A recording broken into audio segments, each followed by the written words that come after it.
अस्सलामुअलैकुम जी, क्या हाल है सबके। उम्मीद है सब ठीक होंगे। मैं भी बिल्कुल ठीक हूँ। आज ही मैं आपके साथ अपनी बड़ी एक स्पेशल रेसिपी शेयर करने लगी हूँ, जो कि है हरीसा।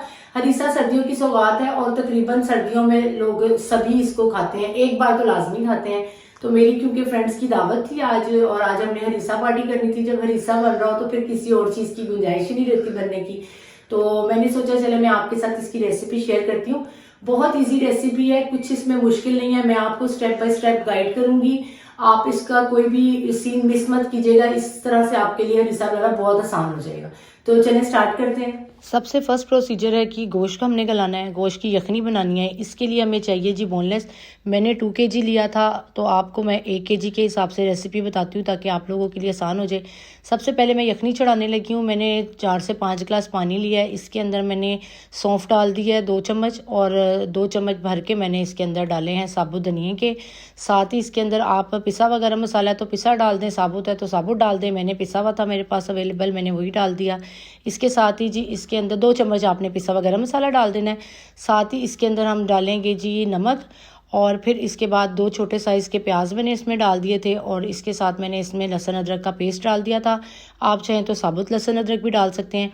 ये हम तैयारी कर रहे हैं यखनी की। और साथ ही मैं इसके अंदर डाल दूंगी जी बोनलेस बीफ।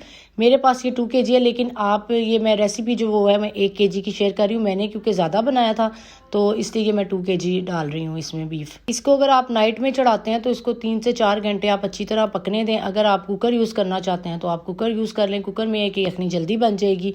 मैंने इसको नाइट में ही चढ़ा दिया था क्योंकि मेरे पास टाइम था, तो ये 3 से 4 घंटों में बहुत अच्छा सा सॉफ्ट गल गया था। ये देखें जी, यहाँ पे यखनी मेरी रेडी हो गई हुई है और ये बीफ मेरा बहुत अच्छा सा गल गया हुआ है। मैं भी आपको चेक करवाती हूँ।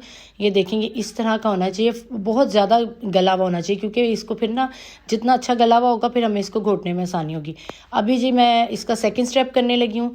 इसके लिए आप 2 चम्मच घी ले लें। इसके अंदर आप 2 चम्मच लहसुन अदरक का पेस्ट डाल दें और उसको फिर आप हल्का सा भुनें। जैसे ही उसका कलर चेंज हो जाएगा, इसका जी मेन इंग्रेडिएंट जो होता है जिसकी खुशबू और इससे में बिल्कुल डिफरेंट होती है बाकी मसालों से, वो होती है पिसी हुई सौंफ। तो यहाँ पे मैंने सौंफ को पीस के उसके 3 से 4 चम्मच भर भर के मैंने वो डाल दिए हैं। साथ में मैंने नमक, काली मिर्च और साथ में लाल मिर्च डाल दी है। और आप इसमें यहाँ पे अपने टेस्ट के मुताबिक आप मिर्च जो आप तेज़ या हल्की जैसे भी आप खाते हैं आप उस तरह की कर सकते हैं। साथ ही मैंने इसके अंदर अब गला हुआ बीफ डाल दिया और इसको मैं साथ साथ भूनती जाऊंगी और साथ ही चम्मच से मैश करती जाऊंगी। इसको चम्मच से मैश करने का ये होगा कि ना थोड़ी सी आसानी हो जाएगी। जब हम इसमें दालें डालेंगे ना तो ये है कि ये आधा तो ये वैसे ही मैश हो चुका होगा। तो ये देख लेंगे इस तरह का होगा। ये आपने याद रखना है, जो सौंफ है पिसी हुई सौंफ जो है वो इसकी मेन इंग्रेडिएंट है। और जो सौंफ है वो घर पे ही आप आराम से पीस सकते हैं, जिस मशीन में हम लोग अपना वो पीसते हैं, गरम मसाला वगैरह ज़ीरा पीसते हैं, उसमें ये आसानी से सौंफ भी पिस जाती है। अच्छा जी, ये देखेंगे मैंने इसको बड़ा अच्छा सा मैश कर लिया। ये हमारा सेकंड स्टेप भी डन हो गया है। ये इसकी शक्ल अब इस तरह की थी। अब जी मैं इसके अंदर ऐड करूंगी यखनी। जो मैंने यखनी बना के रखी हुई थी वो मैंने छान ली थी, जिसमें से मैंने बोटियां अलहदा कर ली हुई थी। उस यखनी को मैंने छान के मैंने गोश्त में ऐड कर दिया। इसके बाद जी इसका मैं आपको थर्ड स्टेप बताती हूँ।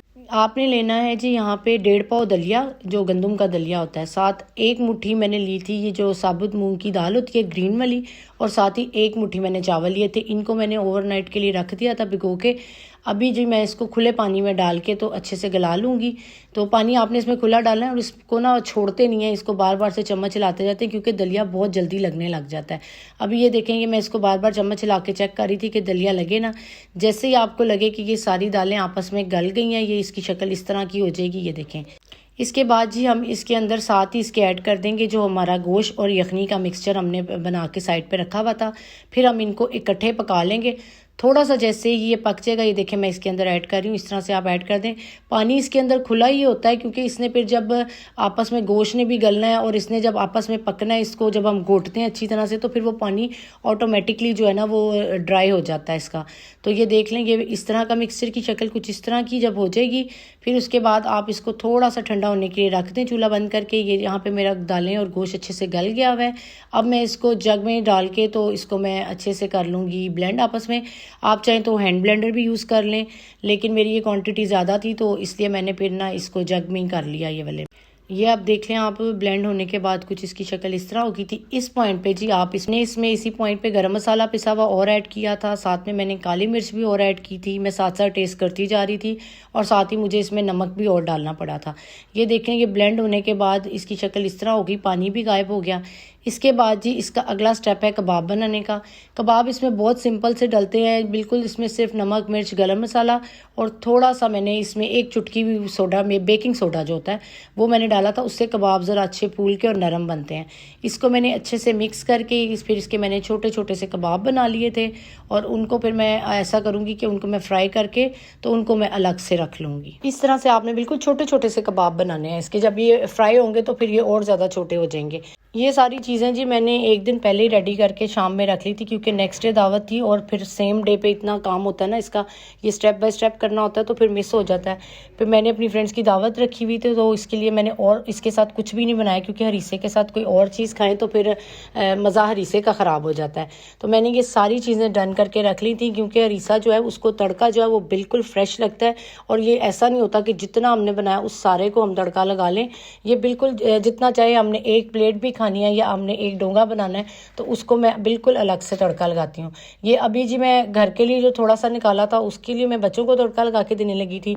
तो मैंने जितना मुझे चाहिए था, तकरीबन ये एक डोंगा है पूरा, तो इसको मैंने पहले गर्म कर लिया। इसके अंदर ही मैंने कबाब ऐड कर दिए और अभी जी इसको मैं लगाऊंगी देसी घी का तड़का। दूसरा घी बिल्कुल ना इसमें डालें, देसी घी जो है उससे इसकी जो है ना वो शान अलग ही हो जाती है। इसकी खुशबू और इसका जो टेस्ट निकल के आता है वो देसी घी से आता है। मैंने जी देसी घी को गर्म किया और इसके अंदर मैंने बारीक कटा हुआ अदरक डाला है। अदरक को आपने जलाना नहीं है, इसका हल्का सा जैसे ही कलर चेंज हो जाएगा तो अब बस आपने फिर इसका तड़का लगाना है जितना हमें रीसा चाहिए उसको। ये मैंने जो जितना मुझे चाहिए था मैंने अलहदा कर लिया है। ये ले जी मैंने इसके अंदर ये अभी तड़का लगाया। ये देखें इसकी शक्ल कितनी ज़बरदस्त इसकी हो गई है और इसका टेस्ट भी यकीन करें बहुत मज़े का था। ये जी मुझे कहीं से रेसिपी मिली थी अमृतसरी हरीसे की और ये बिल्कुल ऑथेंटिक रेसिपी है। मैं अभी एक बाउल में अलहदा भी तड़का इसको लगाने लगी हूँ, ये क्योंकि मैंने कहीं पे भेजना था किसी को गिफ्ट, तो मैंने फिर ये उसका अलहदा से बाउल बनाया। ये थी जी मेरी हरीसे की मज़ेदार सी रेसिपी। मज़ीद अच्छी रेसिपीज़ के लिए मेरे चैनल को सब्सक्राइब कीजिए। अल्लाह हाफिज़।